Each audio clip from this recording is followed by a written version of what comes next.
esa no se la quita a nadie. ¿Ok? Ustedes son lindas per se, no por... Claro, que el lacito resalta, pero ustedes son muy lindas per se. ¿Ok? Bueno, chicas, ¿qué hicieron anoche después que nos desconectamos? Estábamos investigando. Ya. ¿Puedes recordar cuál es el tema en el que ustedes estaban pensando? Solamente Análisis de las análisis de las políticas del gasto social. Análisis de las políticas públicas en el gasto social en el sector educación. En educación. Ok. Bien.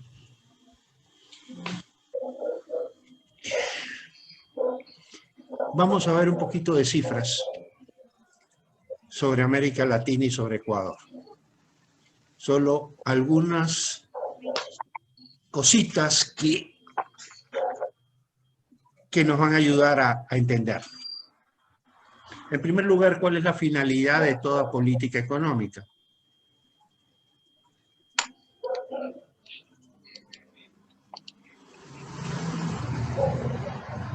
¿Cuál debería ser la finalidad de toda política económica?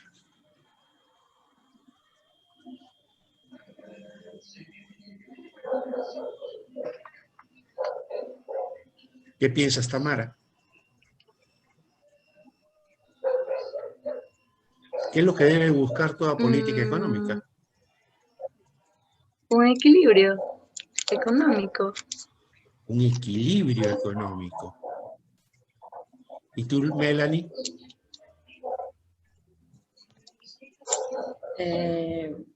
Alguna estabilidad o crecimiento para la economía. Ok. Vamos a analizar las dos respuestas. Las dos respuestas son correctas en términos positivos. Y aquí vamos a poner un elemento metodológico importante, el positivismo. No vamos a hablar de lo que deberían ser las cosas.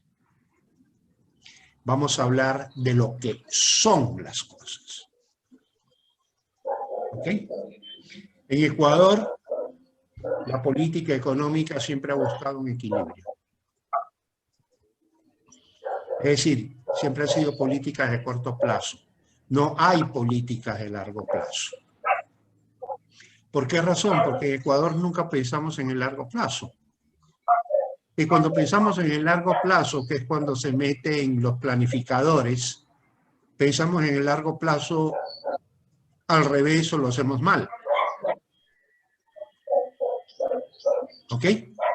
¿Por qué? Porque se siente un planificador a hablar sobre lo que será el Ecuador dentro de 30 años y empezamos a planificar el Ecuador de aquí a 30 años y cuando llegan 30 años pasamos 30 años más explicando por qué nos equivocamos.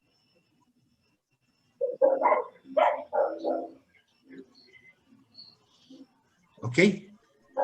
No es lo mismo una planificación detallada donde el gobierno es el centro de la economía, que es lo que siempre hemos querido hacer cuando pensamos de largo plazo.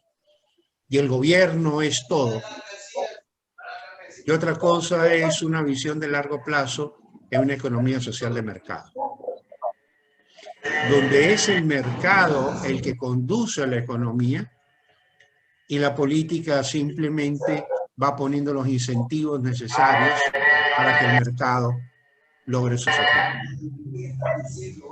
Estamos hablando de dos campos de la economía totalmente distintos, inclusive opuestos. Porque en el uno es el gobierno el origen y fin de todo, en el otro el gobierno en lo óptimo no debería ni siquiera existir. ¿Estamos? En lo otro, cuando tú me dices que hay que buscar un equilibrio, Tamara, estás partiendo de una premisa, que la economía está desequilibrada.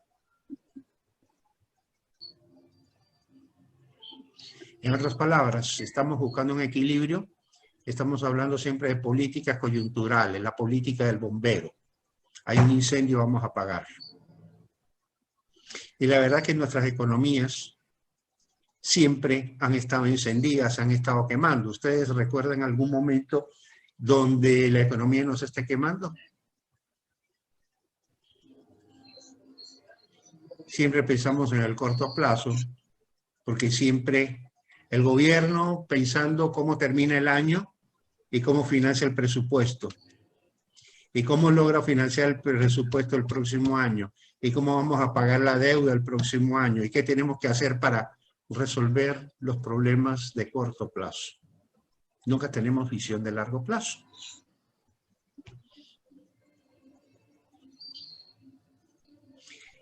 Y para tener visión de largo plazo hay dos enfoques distintos. El enfoque liberal, que es el enfoque del mercado,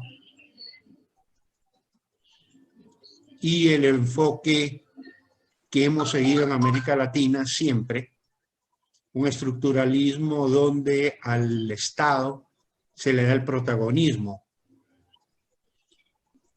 Y es el Estado el que toma las decisiones, y es el Estado el que condiciona, y es el Estado el que hace todo. Y el sector privado pues simplemente es accesorio.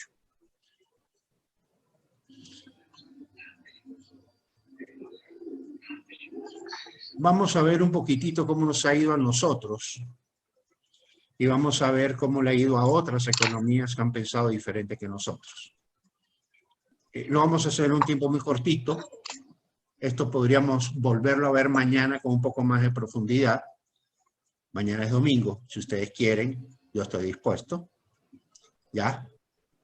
Pero simplemente para que ustedes se vayan orientando y vayan viendo hacia dónde vamos. No sé de qué, no sé si ustedes sean religiosas o no sean religiosas. Yo soy religioso, pocas veces voy a la iglesia, muy pocas. Me considero luterano, tengo formación evangélica por razones de mi colegio. Soy luterano, muy pocas veces voy a la iglesia, pero sí tengo conciencia religiosa. Y siempre me acuerdo de un chiste de algún pastor que desde el púlpito le cuenta un chiste a la iglesia y la iglesia se moría de risa. Este pastor decía que todos los días iba a la iglesia una viejita, se arrodillaba y siempre decía lo mismo. Señor, limpia las telarañas de mi corazón. Y volvía al otro día y repetía, Señor, limpia las telarañas de mi corazón. Un día el pastor ya se puso bravo con la señora. Y señora, espérese un segundito, yo voy a orar por los dos. Dijo, Señor, mata a esa maldita araña que todos los días teje telarañas en el corazón de la hermana. Eso traspolémoslo a la economía. Nosotros todos los días quitamos las telarañas, pero le damos de comer a la araña que teje la telaraña. Y esto tiene un trasfondo ideológico. El trasfondo ideológico marxista es que mientras exista capitalismo, habrá explotación, y mientras haya explotación del hombre por el hombre, es necesario que haya pobres para que pueda haber ricos. Y entonces el problema de la pobreza no es un problema que se resuelva con crecimiento económico, es un problema que se resuelve acabando con los dueños de los medios de producción, con la burguesía. Porque mientras exista propiedad privada, la humanidad está condenada a la pobreza. Entonces, si yo trabajo con esa ideología, yo nunca voy a matar a la araña. Siempre voy a estar limpiando las telarañas, y cuando mato a la araña, en realidad lo que mato es al país. Y es lo que ha ocurrido en Cuba, y es lo que ocurrió en la Unión Soviética, y es lo que ocurrió en todo el mundo socialista. Mataron la araña, y la araña era la gente que pensaba, la gente que producía, la gente que emprendía. Y bueno, el gobierno se convirtió en emprendedor, y el gobierno no es emprendedor de nada. Y hay todos los fracasos económicos que conocemos. Cuando decimos matemos a la araña que teje la telaraña, es matemos la pobreza. Y para matar la pobreza, ¿qué tenemos que hacer? Pues tener una economía en crecimiento y una economía que crezca sobre la base del pleno empleo. Entonces, si yo quiero combatir la pobreza, tengo que combatir el desempleo.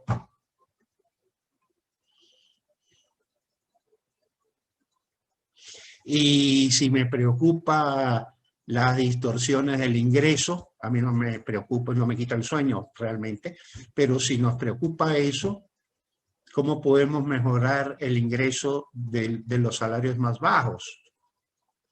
Aumentando su productividad.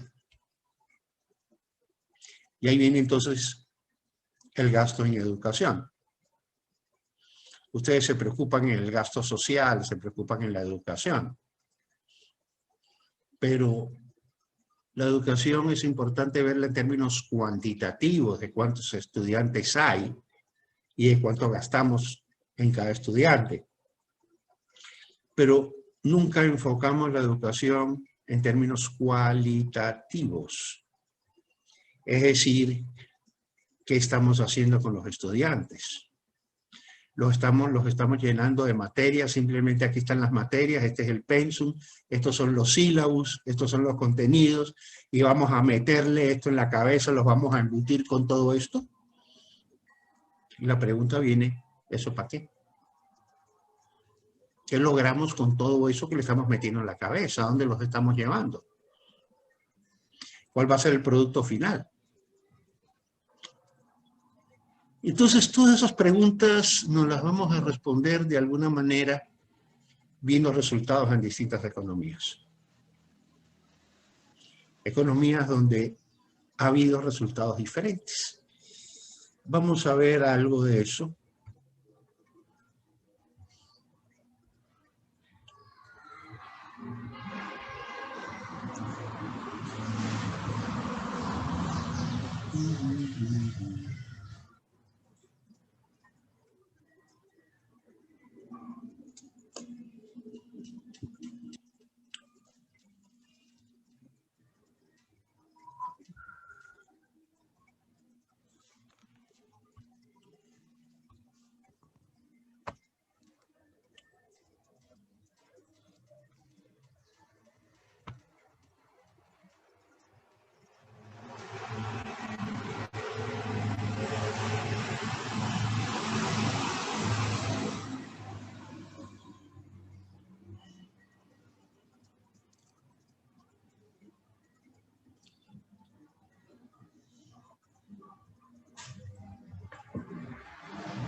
Esta primera lámina que tenemos aquí es el comercio como porcentaje del PIB.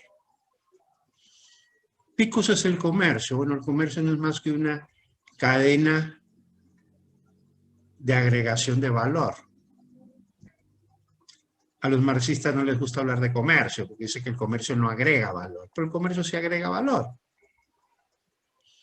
Colocar un banano en Europa implica sumarle a ese producto un montón de valor que se requiere para que ese producto llegue en buenas condiciones y los europeos estén dispuestos a pagar $1 por un guineo, cuando aquí ese guineo lo conseguimos en 5 centavos.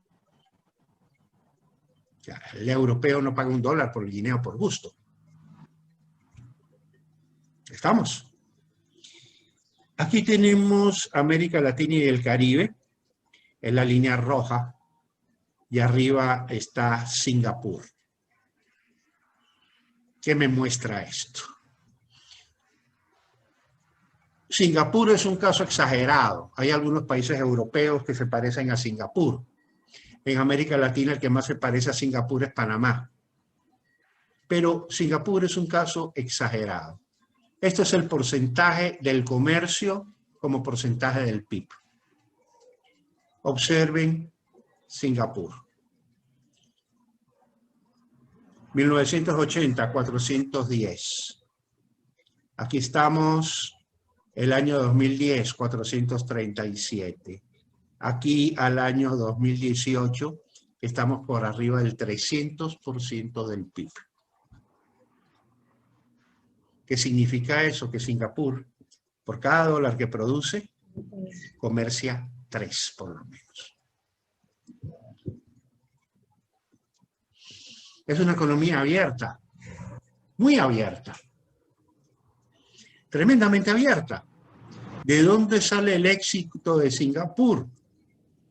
Precisamente de esa intermediación que hace de bienes y de servicios. Veamos América Latina. 1960, un 22% del PIB era comercio. Hoy, 2018, 45% del PIB es comercio. Ha avanzado, pero realmente nada. Frente a una economía como Singapur.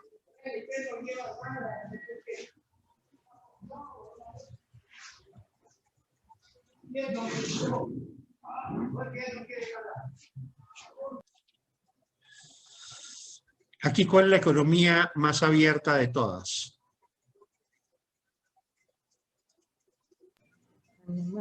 ¿Lo ven? Panamá. Y por eso les decía a ustedes que Panamá es la economía de América Latina más cercana a Singapur, más parecida a Singapur. Porque Más del tiene su canal de 100% Panamá. del PIB de Panamá es comercio. Más del 100%. Y eso me explica cómo una economía de 3 millones de habitantes logra tener un per cápita ascendente, que es el segundo o tercero de América Latina, con un nivel de vida que está entre los más altos de América Latina. Porque Panamá vive del comercio, vive del intercambio mundial. Y mientras todo el resto de América Latina se enconcha en sus fronteras, como nos los dijo la CEPAL, un crecimiento hacia adentro, ellos han tenido un crecimiento hacia afuera.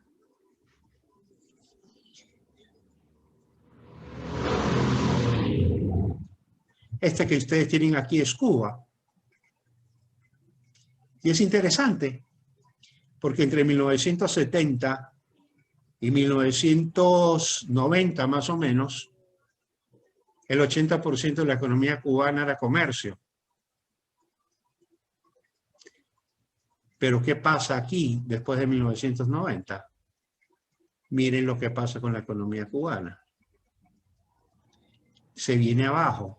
Hoy, menos del 20% de la economía cubana es comercio. Y es una economía en perpetua crisis. ¿Aquí qué pasaba? Era una economía abierta con el bloque soviético. Estaban los rusos, estaban los países socialistas con los que comerciaba.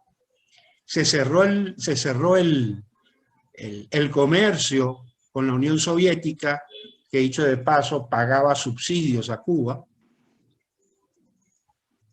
y el comercio cubano se viene abajo. Miren este de aquí, ¿quién es? El rojo.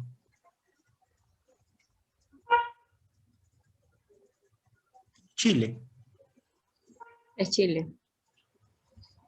Chile llega a tener un 60% de su... No, perdón, un 80% de su PIB llega a ser comercio. Cuando en 1972 era menos del 20%. Entonces, ¿cómo Chile tiene un crecimiento tan bárbaro en su PIB y en su PIB per cápita? Rompiendo las fronteras. El mundo es mi mercado. Rompiendo con aquel paradigma de CEPAL que decía que tenemos que crecer hacia adentro, y por eso es que el gobierno se convierte en el motor, es el principal demandante, el gobierno demanda todo, el gobierno compra todo. Ellos no. La demanda es externa, la demanda no es interna. Y este es el famoso secreto del milagro chileno, una expansión del comercio. Argentina, por ejemplo, noten ustedes que está por debajo de Chile. Y vamos a ver cuáles son las consecuencias de eso. ¿Dónde está Ecuador? Veámoslo acá. Hemos llegado a un máximo de 40%. ¿Cuándo? En los años que hemos tenido el boom petrolero. Se cae el petróleo y se cae el comercio. Entonces, ¿cuál ha sido realmente la fuente de crecimiento económico y de bienestar? ¿El gasto del gobierno? No, el comercio. La actividad comercial, importación y exportación, comprándole al mundo y vendiéndole al mundo.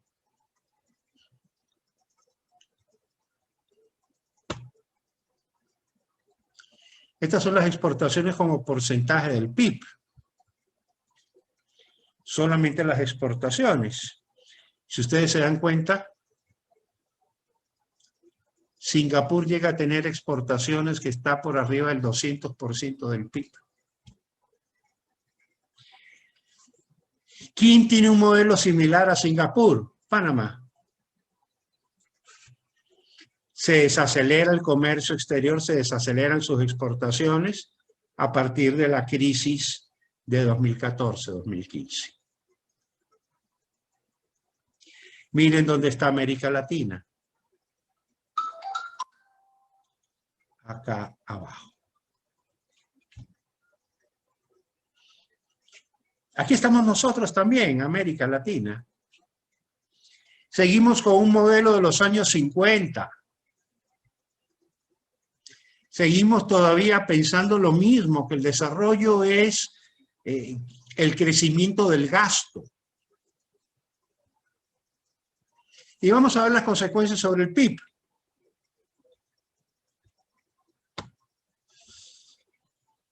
Bueno, estos son los demás países. Y miren, aquí está Ecuador. Este es Ecuador.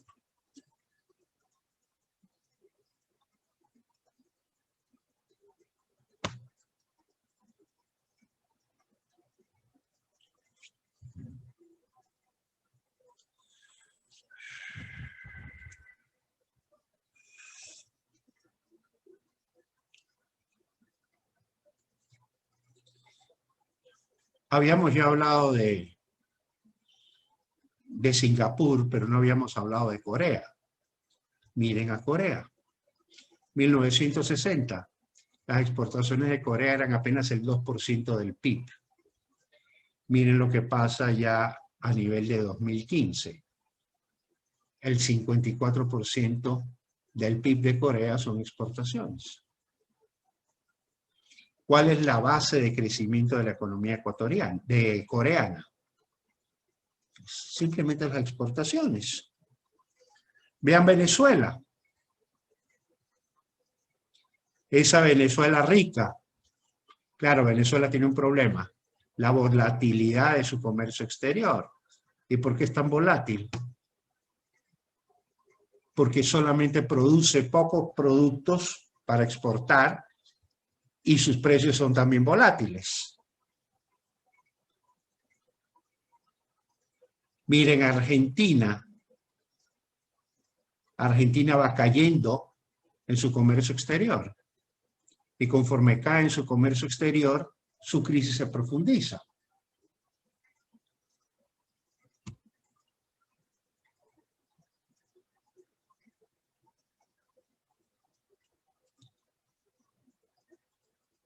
Miren Nueva Zelanda, que ustedes estuvieron viendo. ¿Cuánto es el porcentaje de las exportaciones de Nueva Zelanda? Porcentaje del PIB. Corea, ¿cuál es el porcentaje del PIB? Nunca les hablé de Ruanda, es un país africano, pero luego vamos a hablar sobre eso.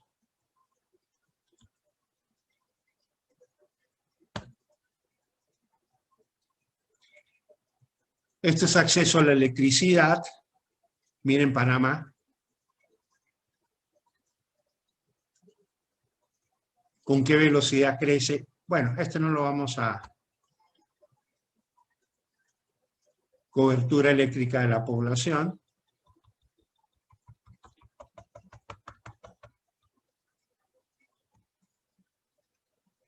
Consumo de energía eléctrica.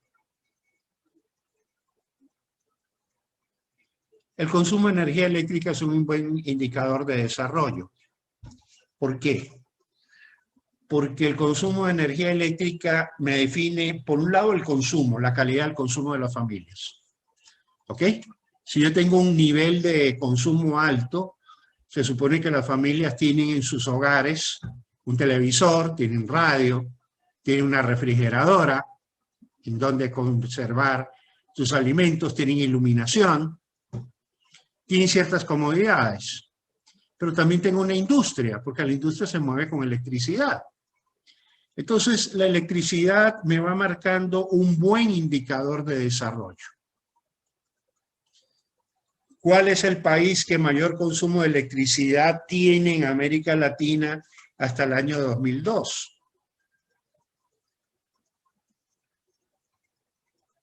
¿Lo ven? Chile. Venezuela. Venezuela. Miren. ¿Qué pasa después del 2002? Chile se le va arriba a Venezuela. Es un proceso de industrialización impulsado, ¿por qué? Por el comercio exterior. Y miren que Chile al principio estaba por acá abajo. Estaba por debajo de Argentina, estaba por debajo de un poco de países. Pero miren el despegue que tiene a partir del año 92. Me va marcando un proceso de crecimiento del PIB impulsado por energía eléctrica. Me habla de un incremento en el consumo de las familias y me habla de un incremento en la producción de las empresas. En la medida que aumentamos el consumo eléctrico, significa que tenemos más bienestar en nuestros hogares y significa que tenemos más industrias que se están moviendo. En contraste con todo esto, miren Ecuador acá abajo.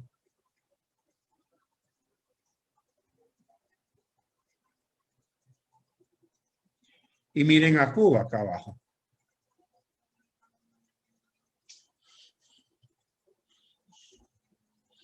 Y aquí esto está terminando el año 2014.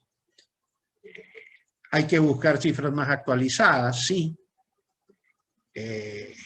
A pesar de que esto lo hice hace poco tiempo, lo hice con las cifras más actualizadas que había para todo.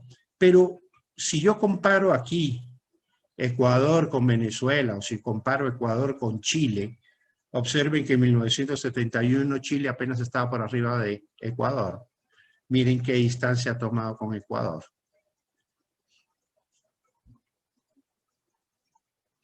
¿Cómo ha sido el proceso de industrialización de un país como Chile? ¿Cómo ha sido el proceso de consumo de las familias en un país como Chile? ¿Y cómo ha sido el proceso de desarrollo y de consumo en un país como el Ecuador? Si yo veo esta línea solita, yo digo, ah, bacán, porque miren aquí del año, de hecho es creciente, todo el tiempo es creciente, ¿no? Esto viene desde el año 71. Y mira qué bien que estamos haciendo las cosas, qué bacán, mira cómo crecemos. Sí, Gil, pero mira cómo crecen los demás. Mira cómo avanzamos. Pero cuando me comparo con la forma como avanzan otros, la verdad que no tengo mucho de qué ponerme contento. ¿Me explico? Y entonces, ¿qué tiene que ver esto con la pobreza? Pues estos son hogares sin energía eléctrica, hogares sin iluminación, hogares sin un televisor, hogares sin una refrigeradora. Hogares que la madre de familia tiene que salir todos los días al mercado a comprar el puchito para parar la olla y no puede guardar nada para mañana porque se le daña. Hogares donde llega la noche y prenden un foco.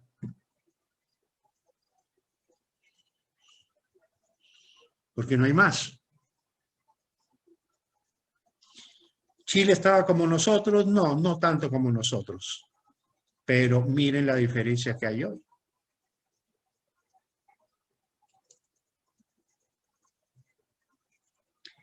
¿Me explico?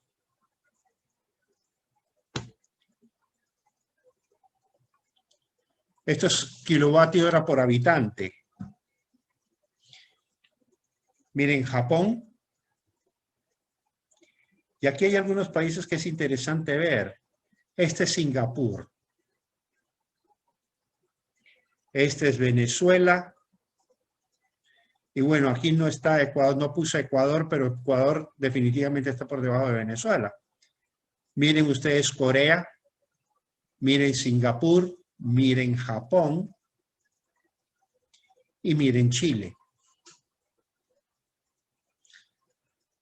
Observen aquí Corea. En 1971 estaba por debajo de Chile, estaba por debajo de Venezuela, estaba por debajo de Argentina. ¿Sí lo ven? Observen Singapur, estaba igual que Argentina.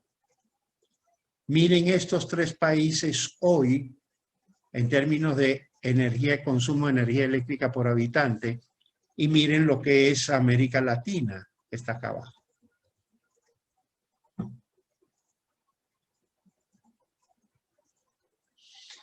Entonces aquí hay que pensar,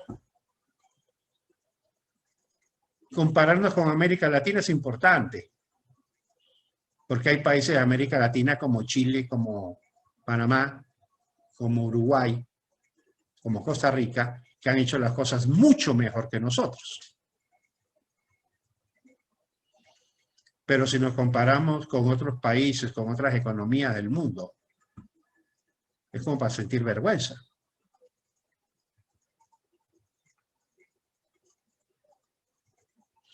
¿Qué ha hecho que estos países se industrialicen tan pronto, tan rápido?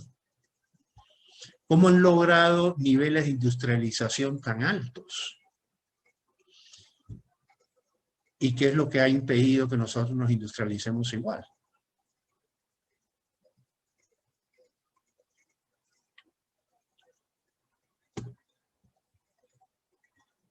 Valor agregado del sector agrícola, bueno, eso es otra cosa.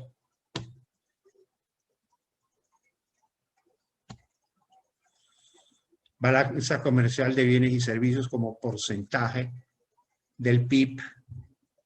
Y aquí está Japón, aquí está Panamá y aquí está Singapur. Panamá siempre es negativo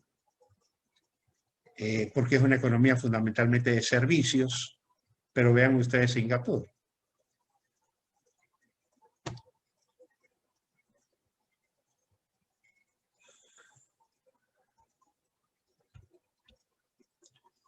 Esto es la balanza comercial como porcentaje del PIB. Esta es Ruanda. Es un país de África, no les he hablado sobre eso. Miren Nueva Zelanda. El saldo positivo está por arriba del 20% del PIB.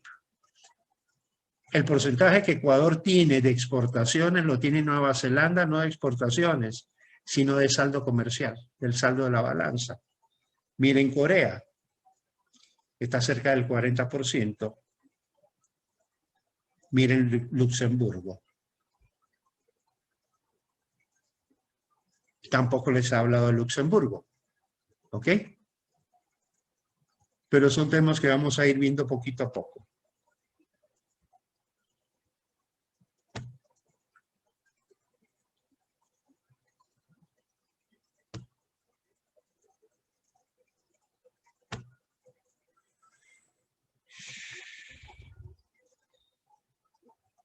Quiero mostrarles otros elementos más.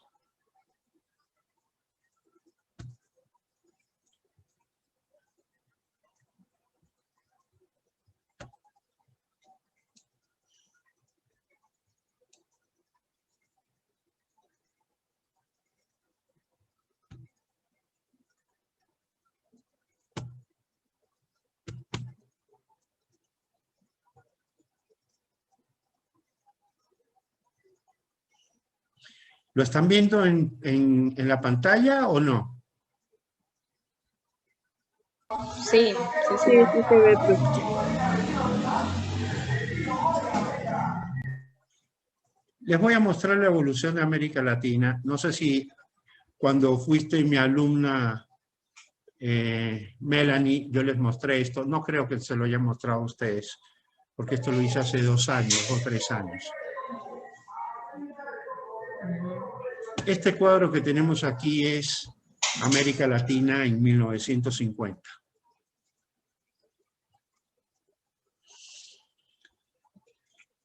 El eje horizontal me muestra el PIB per cápita y el eje vertical me muestra